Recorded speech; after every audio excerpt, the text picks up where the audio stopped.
24장 6절부터 사람이 맷돌이나 그 윗짝을 전당 잡지 말지니 이는 그 생명을 전당 잡음이라. 24장 6절. 전당을 잡는데 금이나 은이 아니고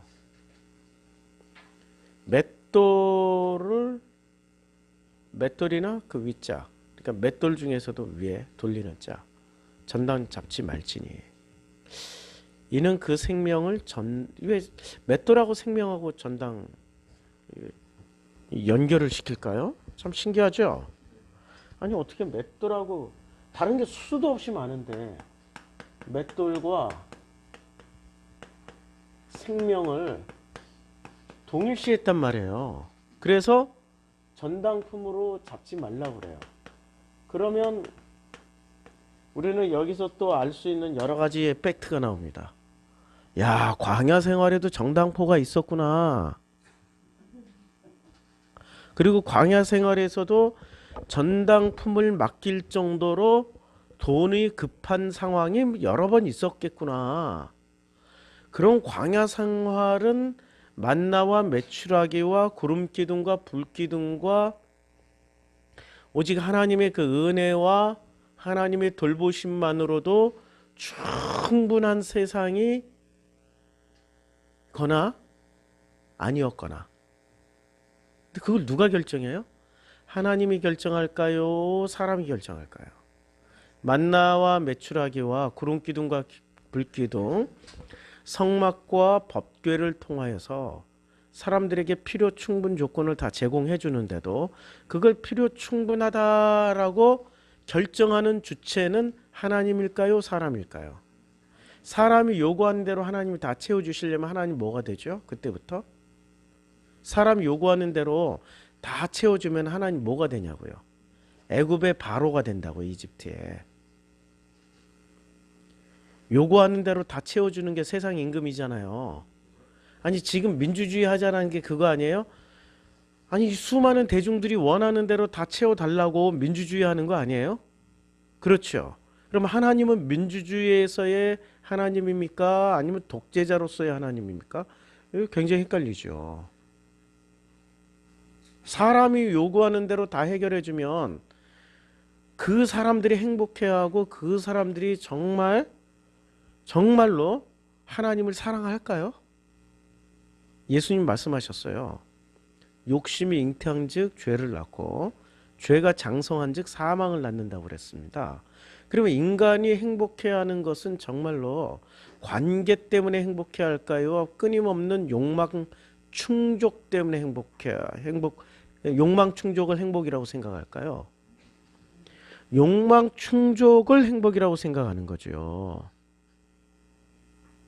우리는 어떤 목표를 성취하고 자기가 가지고 있는 어떤 것들을 성취해낼 때 비로소 그것을 성취의 기쁨을 행복이라고 생각하고 그렇게 배워왔단 말이에요.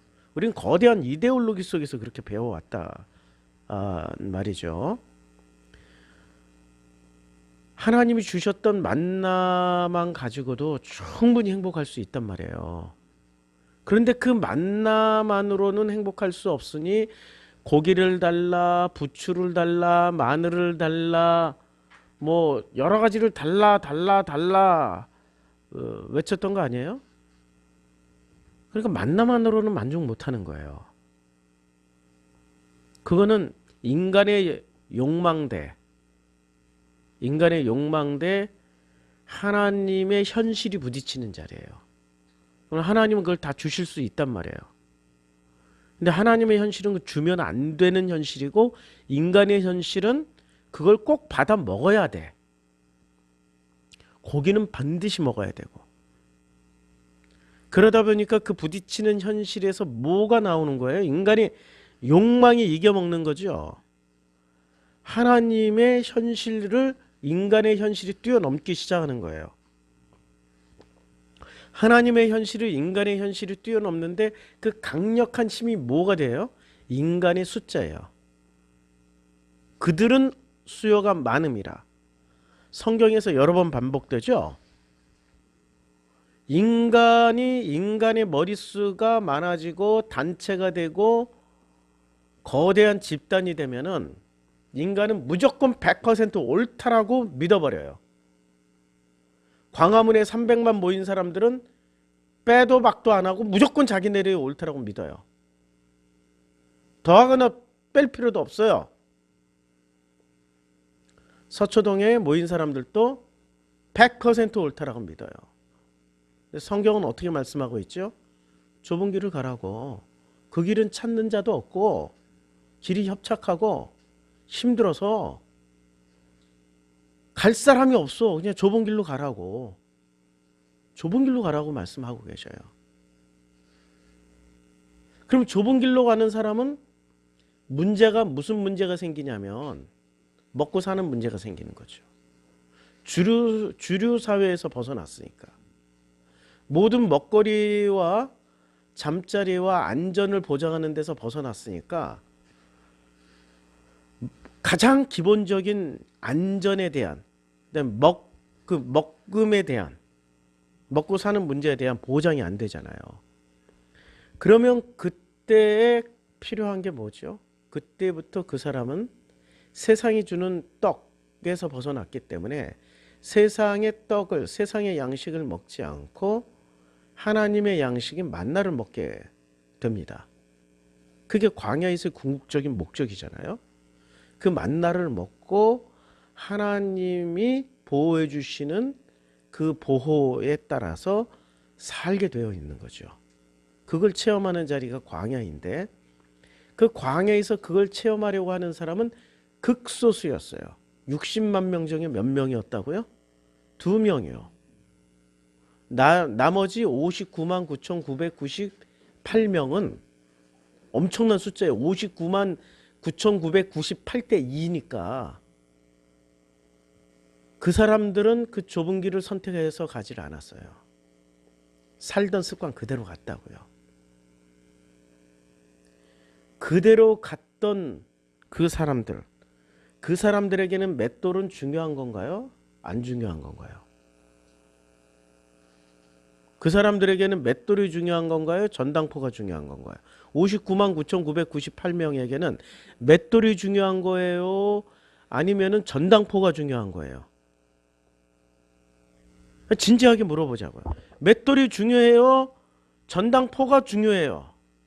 전당포가 중요한 거예요. 59만 9,998명에게는 자기네들의 욕망을 실현시켜줄 뭐라도 저당 잡혀서 바꿔 먹고 내가 먹고 싶은 거 먹고 살고 싶은 집에서 살고 입고 싶은 옷을 입고 싶은 그 욕망을 채워줄 수 있는 전당포가 중요한 거라고요.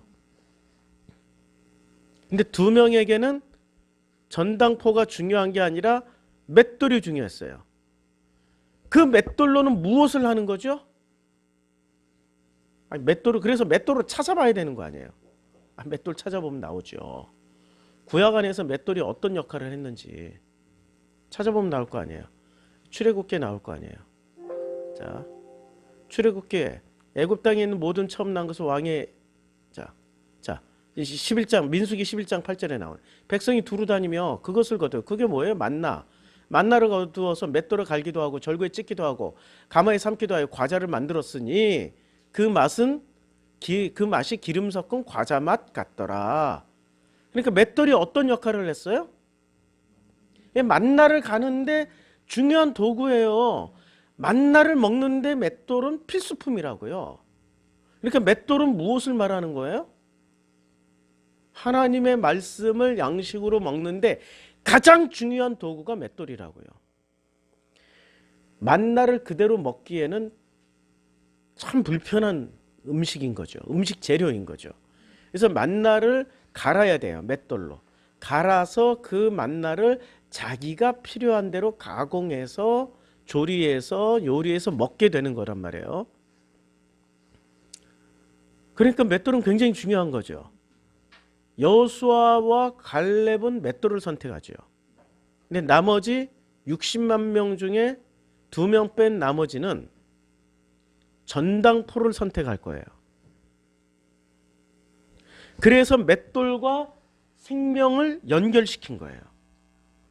생명의 근원은 내 육신의 양식을 먹음으로 생명이 유지가 되는 게 아니라 진짜 생명의 근원은 하나님 아버지와의 관계 속에 있다라는 걸 말하기 위해서 맷돌과 생명을 연결시킨 거예요.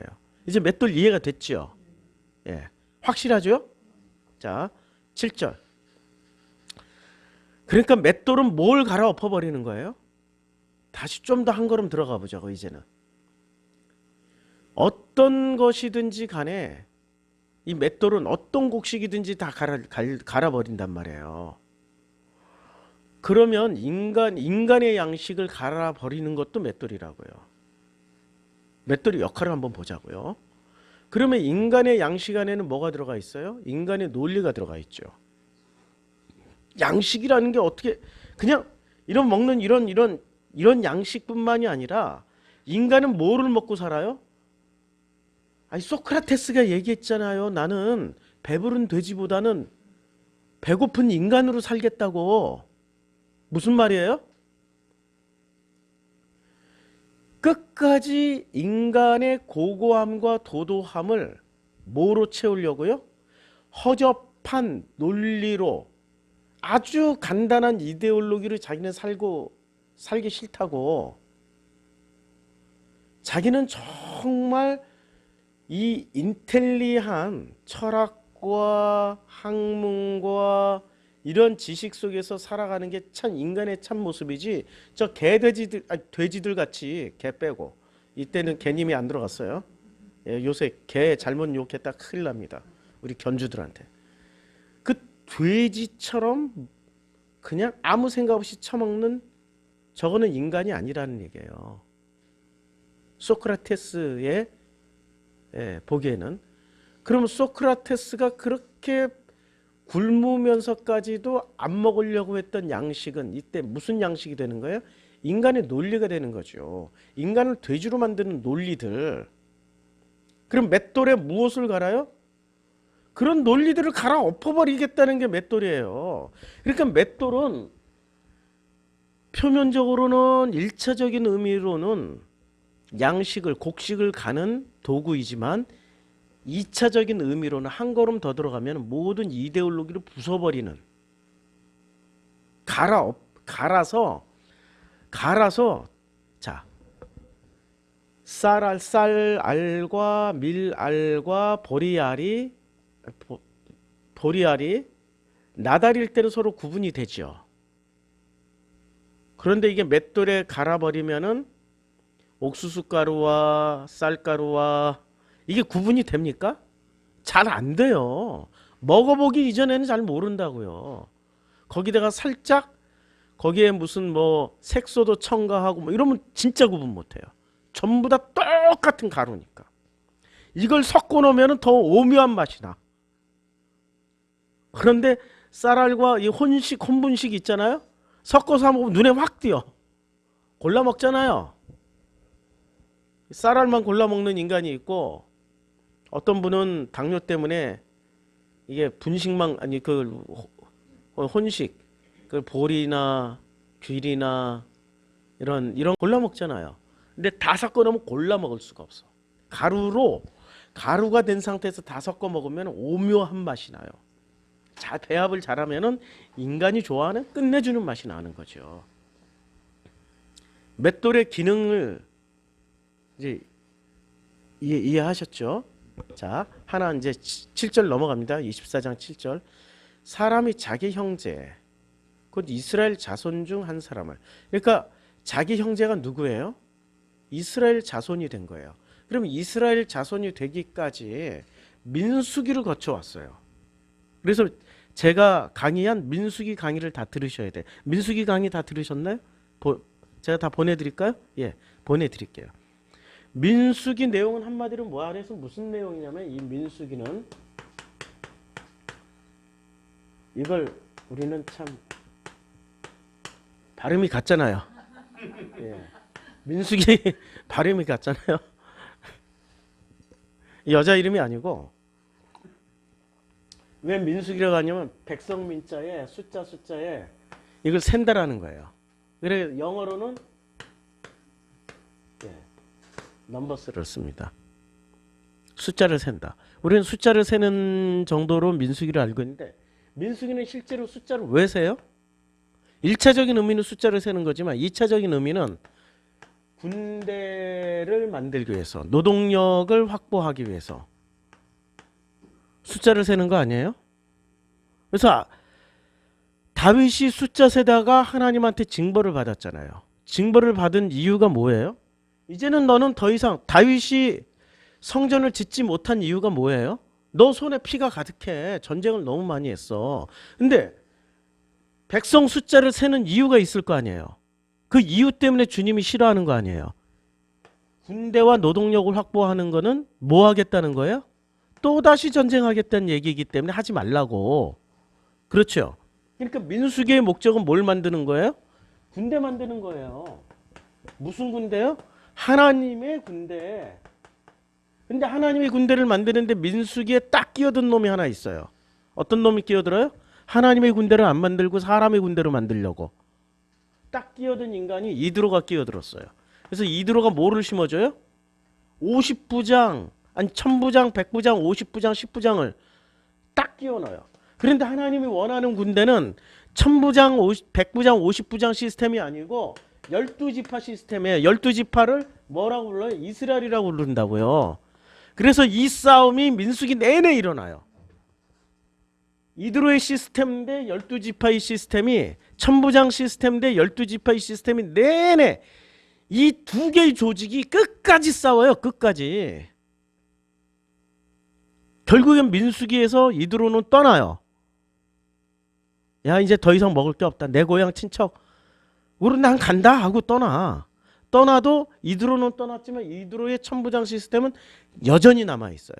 어디까지 남아있냐? 가나안 정복 전쟁까지 남아있어. 사사기까지 남아있다고요. 자, 그래서 여기서 이스라엘 자손이라고, 사람이 자기 형제, 이제 형제가 뭐가 되니? 이스라엘 자손. 드디어 이스라엘이 된 거예요. 그러니까 지금 12지파 시스템으로 왜 만들어야 돼요? 여기에 건너온 사람들이, 광야로 건너온 사람들이 12지파 사람들만 넘어온 게 아니에요. 누가 넘어왔어요? 구스 여인도 넘어왔고요. 여호수아 갈렙은 그니스 부족이에요. 가나안 지파. 그니스 부족은 그나스 부족이라고 그래요. 이 그나스 부족도 넘어오고 수 없는 히브리들이 넘어왔어요. 이 광야에 히브리들이 넘어왔다고요. 히브리들이 넘어와서 히브리들은 12지파에 속해 있지 않은 사람들일 수도 있다는 거예요. 그래서 이들을 12지파 플러스 히브리 다 포함해 가지고 이들을 한 팀, 원팀으로 만들어야 돼. 무슨 팀? 이스라엘이란 팀을 만들어야 돼요.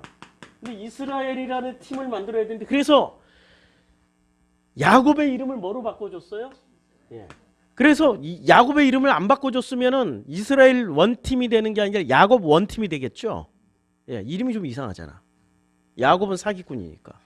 그래서 이스라엘이라고 이름을 바꿔주신 거예요. 아니, 야곱이라고 그러면 지금도 이스라엘 사람들은 무슨 뜻을 가지고 다녀요? 저 사기꾼들 저거. 그냥 사기꾼이야. 우리말로 하면은 저 사기꾼 12지파네? 이렇게 얘기를 하겠지. 그래서 이스라엘이라고 이름을 바꿔줘요. 그래서 이스라엘 원팀이 되는 거예요. 민수기는 이거 얘기하고 있어요. 근데 수많은 회장님들, 교주님들은 그렇게 해석을 안 해. 문자로만 홍알 해석을 해요. 성경을 본질을 꿰뚫지 못하는 거죠. 그래서 이스라엘이라는 원팀이 드디어 된 거야. 언제요? 신명기 24장 7절에 가서 이스라엘이 곧 뭐가 되어 있어요? 자기 형제가 되어 있는 거예요. 40년 동안 12지파 시스템으로 다 묶였어요. 그래서 그니스 부족이었던 갈렙이 어느 부족으로 들어가요? 예, 유다 지파로 들어가서 이스라엘이 된 거예요. 그러면은 구스 여인이 모세랑 결혼했잖아요. 그럼 구스 여인은 어느 지파로 들어갔겠어요? 당연히 레위 지파로 들어갔겠죠. 이런 식으로 이스라엘 12지파로 다 재편성이 끝나요. 그게 광야 40년 만에 이루어져요. 광야 40년 만에. 그리고 광야 40년 만에 원팀이 됐기 때문에 원팀이 된 이스라엘은 무슨 일을 해요? 판판이 깨지고 혼나던 그런 족속들을 정복하고 들어가요. 아모리 족속을 멸절시켜요. 광야에서.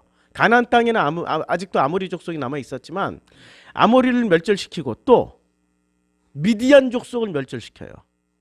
미디안 족속 모압 자손들을 박살을 내고 들어가요. 그게 어떻게 해서 가능해요? 이제 원팀이 된 거야. 원팀이 된 거야. 남한산성에서 보면 남한산성에 이게 좌의정, 우의정이 있는데 요 가운데 영의정이 있잖아요. 예? 아니 남한산성에서 이 적은 몽고군이 적이었어요? 아니면 요 내부의 적이 있었어요? 내부의 적이 있었단 말이에요. 내부의 적을 제거하지 않으면 아무리 강력한 군대 무기를 가지고 있더라도 외부의 적한테 당할 수밖에 없는 거예요. 제거를 해야 되는 거죠. 내부의 적을. 근데 끝까지 내부의 적을 제거를 못 하잖아요. 제거가 안 되니까 어떻게 돼요? 몽고군에게 한 방에 한 번 전투로 그냥 끝장나요. 남한산성에서는. 물론 원본은 여러 번 전투를 치러요. 근데 남한산성에서는 내부의 적이 척결이 안 되니 외부의 적에 그저 속수무책으로 당할 수밖에 없다를 보여주는 게 남한산성의 내용이잖아요. 그러면 이스라엘의 12부족으로 원팀이 되어야 되는데 원팀에 걸림돌이 있을 거 아니에요. 그 걸림돌이 뭐였죠? 이드로의 시스템, 천부장 시스템. 이미 감투를 썼다고. 난 천부장인데, 난 백부장인데. 이것들이 그걸 감투를 내려놓을까요? 안 내려놓죠. 그러니까 가나안 정복 전쟁에 여호수아의 가나안 정복 전쟁이 완벽하지가 않았어요. 그래서 아이성에서 바로 그것이 드러나 버리잖아요. 끊임없는 갈등 구조가 생겨나요. 자, 그래서 여기서 중요한 거는 자기 형제 이스라엘을 뭐라고 생각하냐면 드디어 형제라고 생각하는 거예요. 지금 구스 여인도 속해 있고 그나스족도 속해 있지만 이제 형제라고 합니다.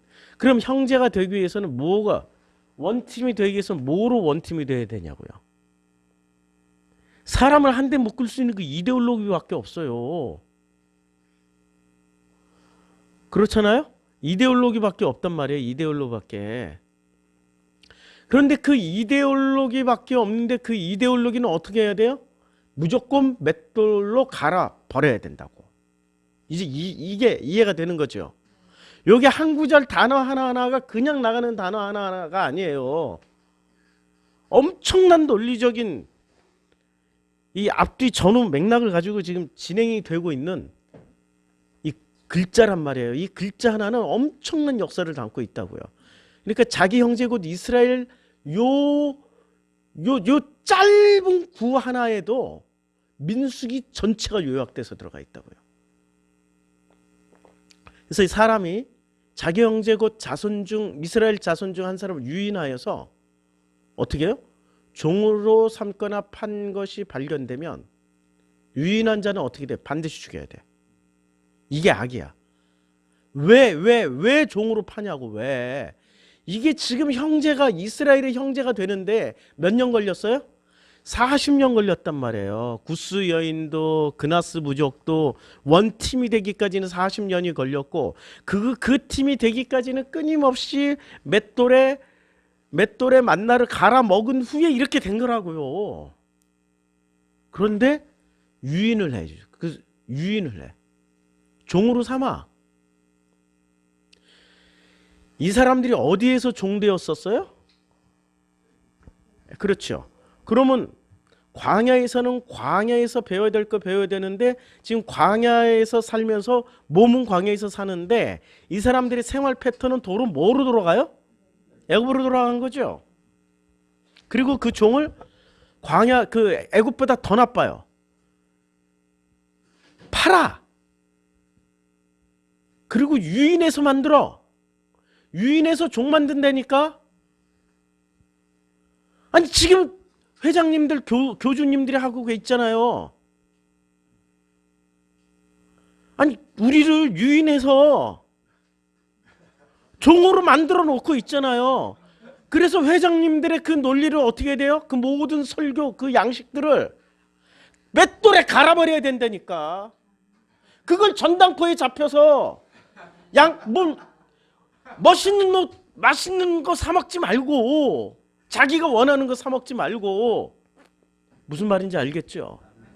얼마나 기가 막혀요. 지금 성경은 지금 이 순간을 정확하게 설명해주고 확인해주고 있단 말이에요. 그래서 유인한 자를 어떻게 해요? 반드시 죽여요. 반드시 죽여요. 하나 두고 보세요. 그래서 미가 선지자가 뭐라고 말하냐면 이 쇳불로 아방에게 전쟁에 나가소서 라고 예언을 해줬던 그 시드기야와 400명의 선지자에게 미가 선지자가 뺨을 맞을 때 뺨을 때렸어요. 미가가. 왜냐면 401대 1이에요. 400명 대 시드기야가 있으니까 401명이야. 예? 401명 대 1이에요 지금. 그러니까 숫자가 많으니까 목소리가 이데올로기가 되고 목소리가 사람을 설득한다고요. 근데 좁은 길 가잖아 혼자. 아무도 안 가는 401명이 가는 길을 미가 혼자는 안 가요. 뺨을 맞으면서도 당신은 전쟁 나가면 죽어. 하나님이 그게 다 예정해 놓은 길이야. 나가면 죽어. 그 아합이 전쟁 나갔는데 그 전쟁에 또 이 남유다 왕까지 덩달아 따라 나갔다가 그 왕부터 먼저 죽잖아요. 그 다음에 아합도 죽고. 근데 뺨을 맞을 때 미가 선지자가 뭐라고 얘기하는 줄 아세요? 그 401명의 선지자들에게 너희들이 골방에 숨는 날 보자. 근데 골방이 어디 있어요? 아니 이스라엘의 집구조에 골방이 어딨냐고. 그게 성전 안에는 골방이 엄청 많아요. 너희들이 성전 안에 숨는 날 보자. 그러면 그때 성전에는 성전이 피난처예요. 자기네들을 합리화 시켜주는 종교예요. 종교에 불과한 거죠. 그러면 그 종교는 그 예수님 시대 와서 어떻게 돼요? 무너지죠. 그리고 그 성전은 이미 아시리아에 의해서 무너졌고 박살났고, 그 다음에 바벨론에 의해서 무너졌고 박살났고, 그리스에 의해서 철저하게 짓밟혔고, 로마에 의해서 무너지고 박살나버렸어요. 돌 하나도 도리에 남지 않고. 그렇게 역사적으로 다 보여줬다고. 자, 그러면 유인한 자를 죽일지니. 그렇게 유인해서 종으로 삼은 자들은 지금 우리 있잖아요. 우리 역사적으로 지금 광화문에 계시잖아요. 그분들. 예? 야, 참 난 그분이 코미디언인 줄 알았더니 목사였어. 아유 정말. 예. 우리 빤스 목사는 얼마나 대단하시냐면 이게 안 나온 얘기예요. 실제로 근데 부흥에서 이렇게 얘기했어요. 빤스 내려봐. 이 정도까지 아니라 너 나랑 잠자리까지 해야지 너 진짜 내 편이야. 내 성도야. 그 다음에 남자들한테는 동성이 싫어하잖아. 이 사람은. 남자들한테 인감증명 가져와. 그러면 왜요? 라고 물으면 내 성도 아니고 아무 말 없이 인감증명 가져오면 내 성도. 자기 성도 감별법을 부흥회 다닐 때마다 가르쳐줬대요. 그러면은 그게 자기 성도예요? 아니면은 그게 바로 종이에요? 종으로 유인하여서 종으로 삼거나 팔고 있는 사람이라고요. 맞죠? 아니 어떻게 교회 여성도들한테 빤스 내려까지는 이해를 해. 하도 많이 들어서. 아니 이해가 안 되죠. 근데 하도 많이 들어서 나도 모르게 세뇌가 당했어. 근데 한 걸음 더 나가니까 너 나랑 잠자리 해. 와, 이 정도까지 돼서 그 정과훈이를 따라다니면 빤스를 따라다니면 그게 성도인가요? 종인가요? 종이죠. 말 하나 많아 종이죠. 그런 자는 반드시 죽임 당합니다. 그게 악입니다. 왜? 잘못된 양식을 먹이니까. 잘못된 양식을 주고 있잖아요. 그러니까 24장 6절과 7절은 양식 문제입니다. 양식 이야기예요. 8절부터는 나병 얘기니까 내일 하기로 하겠습니다. 기도하겠습니다.